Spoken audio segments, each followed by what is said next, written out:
Dans ce genre de match, il n'y a pas de petites nations, il n'y a que des grandes pressions. Et ce soir, l'Égypte n'avait pas le droit de trembler. Parce que quand tu portes un maillot avec autant d'histoire, chaque ballon devient un test, chaque minute devient un examen.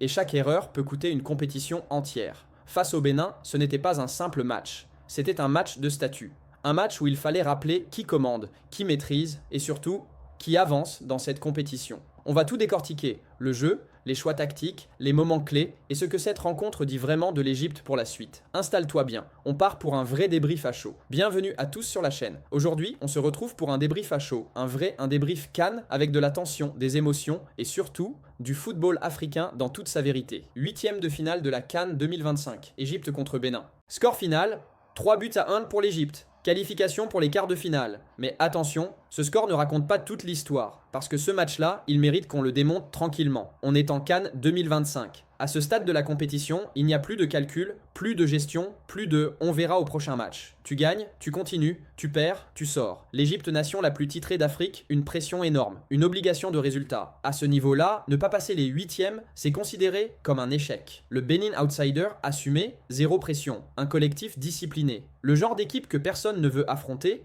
parce qu'elle n'a rien à perdre et tout à prouver. Début de match, une Égypte dominatrice mais prudente. Le coup d'envoi est donné, l'Égypte prend rapidement le contrôle du ballon. Possession, circulation, jeu posé. Mais attention, dominer n'est pas attaquer. Le Bénin, lui, est très bien organisé. Bloc compact, ligne rapprochée, chaque espace est défendu comme un trésor. Résultat, l'Égypte a le ballon, le Bénin a le plan, le rythme est lent, le public attend quelque chose. Premier but de l'Égypte, le soulagement. À force de pousser, à force d'insister, l'Égypte finit par trouver l'ouverture. But égyptien. Et là, on voit clairement le changement. Les joueurs respirent, le banc se lève, les supporters exultent, mais à la CAN, le 1-0 est souvent un faux confort. Et le Bénin ne va pas abandonner. Égalisation du Bénin. Le match bascule. Le Bénin ne panique pas. Au contraire, ils montent d'un cran, ils jouent plus haut, ils prennent des risques. Égalisation, silence dans le stade. Regard tendu sur le banc égyptien. C'est à ce moment précis que le match devient un vrai match de CAN. Intensité duel, pression mentale, le tournant du match. L'expérience parle. Après l'égalisation, on pouvait s'attendre à une Égypte qui doute. Mais non, les cadres prennent la parole. Le milieu ralentit le jeu. La défense se replace mieux. C'est là que l'expérience fait la différence. L'Égypte recommence à jouer intelligemment. Moins de précipitation, plus de verticalité. Deuxième et troisième but. La différence de niveau, le deuxième but arrive, puis le troisième.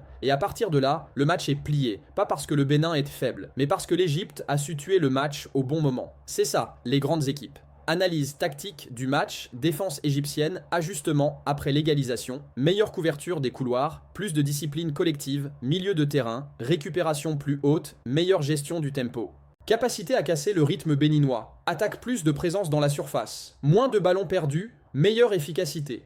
Ce n'est pas un match d'un seul homme, c'est un match de groupe. Des leaders qui ont parlé, un collectif plus solide en deuxième période. Un banc qui a apporté de l'énergie à la CAN, ce sont souvent les détails invisibles qui font la différence. Le Bénin, sorti avec les honneurs. Il faut le dire clairement, le Bénin n'a pas démérité. Ils ont respecté leur plan de jeu, su exploiter un moment faible, mis l'Égypte en difficulté. Mais à ce niveau-là, la moindre erreur se paie cash pour l'Égypte. Qualification logique, confiance renforcée, expérience confirmée, points à améliorer, entrée de match, gestion des temps faibles, concentration défensive, parce que les quarts de finale, ce sera un autre niveau. Score final, Égypte 3, Bénin 1. L'Égypte est en quart de finale de la CAN 2025. Un match sérieux, un match tendu, un match qui rappelle que la CAN ne se joue jamais sur le papier. Si tu aimes ce genre de débrief, posé, honnête, sans exagération, avec de l'analyse, de l'émotion et un peu d'humour, abonne-toi à la chaîne, active la cloche et dis-moi en commentaire ce que tu as pensé du match. Ici, on vit la CAN ensemble.